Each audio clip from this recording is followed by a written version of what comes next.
Fatick nag ñu tey ci samedi bi ñu ñëwoon fii gannaaw ba nga xamante ne ab ndaje moo fi am ki ko fi amal nag daal di nekk directeur général ASP ñu gën koo xam ci turu Birame Faye nag woote fii ab ndaje gannaaw ba mu defee ab dépôt li nga xamante ne moo ci candidature mairie bu Fatick. Birame nii nag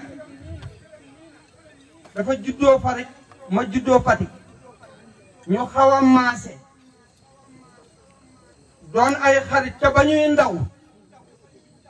booba kenn dencagul kenn yoragul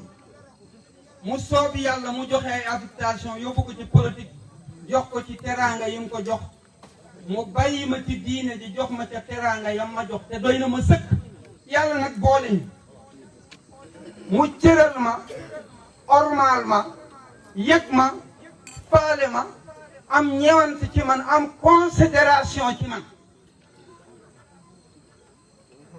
bu ma joxee lool nag te nekkoon xarit bu yàgg dama ko koy delloo ñaanal ko ci yoon wi mu sóobu ndax du sama yoon politicien la am na yu nekk ci kanamam te lépp loo xamee ne méritu politicien la Birame Faye mii mérito na. programme dafa tënku ci juróomi projet bi jiitu mooy projet de la protection des biens et des personnes wax naa ko sànq. beneen projet bi nekk promotion de l'accès à une éducation de qualité pour tous parce que balaa ngaa ne naam ne fa jamono ju ñu toll c'est un monde de compétition il faut se battre pour faire partie des meilleurs ak domaine boo mun a nekk nag ak looy mun a def fexeel ba xarañ ci ràññeeku ci ba ñi la jege ak ñi nga bokkat sax doo leen teg gàcce loolu rek dafa doy na donc fexe ba xale yi jàng am métier njàng mu am qualité te ñëpp aussi muñ ci jot bokk na ci yenn bi ñu am te at bu nekk nañ may juney bourse donc loolu aussi lu ñu tàmbali la depuis ANEJ bokk nañ wala ñu ñoo njëkk a may ay bourse Sénégal donc je parle sous le contrôle de Diouf et de Babacar Nour bi nga xam ñoo yor association des diplômés sans emploi Diouf Prodac ak Babacar Nour diplomate beneen projet bi moom mooy amélioration de l'accès à des services de santé de qualité pour tous dëgg naa maalaw léegi ne indi nañ fi 450 millions 450 millions bi ñu fi indi du dara du xarañ du tous waa àddina ñoo bëgg a defar Fatick donc da ngay dem jëli rek indi teg parce que ku ci nekk tey ci réew mi fa nga nekk gannaaw yàlla président moo la fa teg donc koo ci woote ko ñëwal Fatick lii laa fa bëgg balaa ngaa noppi mu jiitu la mais boo ko woowee rek du ñëw te boo ko woowee aussi dafa laaj rigueur ak topp yëf yi donc loolu jafewul waa hôpital ñu ngi ñuy dégg njëkk dañ ko fi def avec 200 millions defaat dañ ko fi avec 300 millions c'est presque 500 millions te semaine bi rek ñu leen di indi beneen projet pour ñu am autonomie ci wàllu énergie woo naa directeur bi ba boole koog ñeneen ñi donc loolu aussi lu ñu tàmbali la def nañ ci lu bari donc du diggé du promesse lu ñu tàmbalee def la donc war nañ mun a am tey ni ko président bëgg ci plan Sénégal émergent muy ñetti axe muy koom-koom bi jëm kanam la structuration de l'économie deuxième axe bi nekk développement du capital humain et le développement durable ñetteeli axe bi nekk maanaam paix sécurité intégration africaine koom-koom gu doy waar gu mucc ayib mais koom-koom googu ñu jàng wér peng ñoom ñoo koy téye donc loolu aussi am nañ yéene wërgu-yaram bi nekk lu yomb nit ñi mais wërgu-yaram de qualité aussi nekk lu bañ a jafe waa Fatick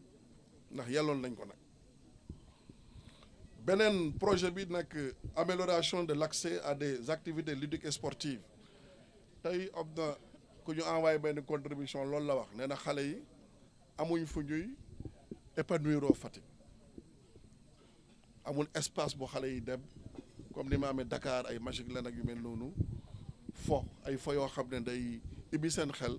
day yokk seen xam-xam yokk seen culture générale amu fi donc ay fo yu bëri lañ souvent parce que xale moom boo ko xañee lu baax li rek mu dem ci leneen donc loolu aussi ñu ngi ci góor nit ñi di leen tàllal loxo des activités ludiques et sportives beneen bi accès à l'eau et à l'électricité pour tous loolu aussi am na lu bari lu ñu ci def parce que def nañ juróomi at ci wàllu énergie quartier yu bari Cuga mu ngi may dégg waa Njaajaay ñu ngi may dégg bi ñu fa demee gis que courant bi àggu fa surtout sancaan yu bees yi dañu woo suñu naataangoo yor Senelec ñu def ko ci saa si mosuñ ko revendiquer nag te mosuñ ne ñun la te demuñu fa def récupération lu ñu war la rek ñu def ko loolu aussi budget moo koy def parce que budget ni nga yore réew di ko yore kër noonu la ñu yore dëkk loo gis dafa am priorité sancaan yi dañu war a am ndox dañu war a am courant parce que dëkk bi lañ dëkk te gënuñ leen bokk ci dëkk bi ëppuñ leen dignité Fatick réyul ba mu am quartier war a am ndox quartier amul ndox quartier am courant lu amul courant parce que li mairie bi manul état mën na ko te état nag doomi Fatick moo fa nekk waruñ fa soxla dara bu jafe ñu donc loolu mooy beneen projet bi nga xam ne bëggoon naa ko partager ak yéen beneen ñeenteelu programme bi projet dafa tudd programme de ville durable muy wàllu climat wàllu développement durable wàllu environnement projet bi ci jiitu nekk promotion de l'économie verte l'économie verte je pense que ñu ngi koy waxtaanee ci àdduna bi sëpp financement yu bari taxaw nañ ñu bari pare nañ pour dugal seen alal ci loolu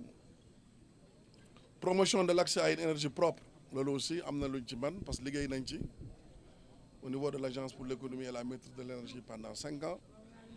donc am na luñ ci xam lu tuuti aménagement d'espaces verts et reverdissement de Fatick promotion de l'efficacité énergétique de Fatick gestion et valorisation des déchets mbalit mi mun nañ ko jëfandikoo wëlbati ko ba mu dugg ci koom-koom bi lu mel ni courant wala lu mel ni leneen beneen pàcc bi nga xam foofu laay jeexale mooy Fatick 2027 par quelle action sociale aider couverture maladie pour tous yéene bu ñu am la tous pour une meilleure éducation yéene bu ñu am la encore une fois te am na lu bari lu ñu ci defagum ci wàllu santé ak wàllu éducation égalité des chances pour tous doomi ki am ak doomi ki amul ak ki ñàkk ak yëpp ñu yemale leen parce que loolu le président bëgg aussi waaw PSE dafa war a lalu ci solidarité ñi am tàllal loxo ñi amul ñëpp jógandoo dem beneen projet bi social bi solidaire bi ensemble pour le bien-être des personnes âgées mag mun naa bàyyi cim réew Serigne Abdou Aziz Dabakh da doon wax ne jotaay bu am ay ndaw baax na ndax ndaw ñi am nañ courage am nañ force am nañ énergie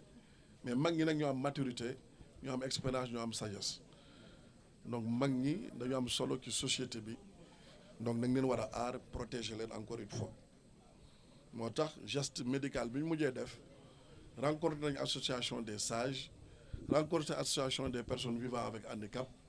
am lu bari loo xam ne teg nañ ko seeni loxo di leen nuyu suma juumul suma sœur Elma mi ngi fii maa ngi rafetlu teewaayam di ko gërëm di ko sant aussi ci déplacement bi beneen projet social bi moom mooy ensemble pour le bien-être des personnes âgées wax naa ko projet bi mujj moom mooy tous pour une société fatickoise inclusive moom mooy ñëpp ànd Fatick demandoo encore une fois on a un président bu dëkk Fatick donc ci reñam Fatick da ci war a développé wu bu ci Fatick développé wul ñu ñëpp échoué nañ maa ngi ziar ñëpp di baal ñëpp ak di baalu ñëpp ak di leen nuyu di leen ñaanal jàmm te di ko sàkku ci yéen jërë ngeen jëf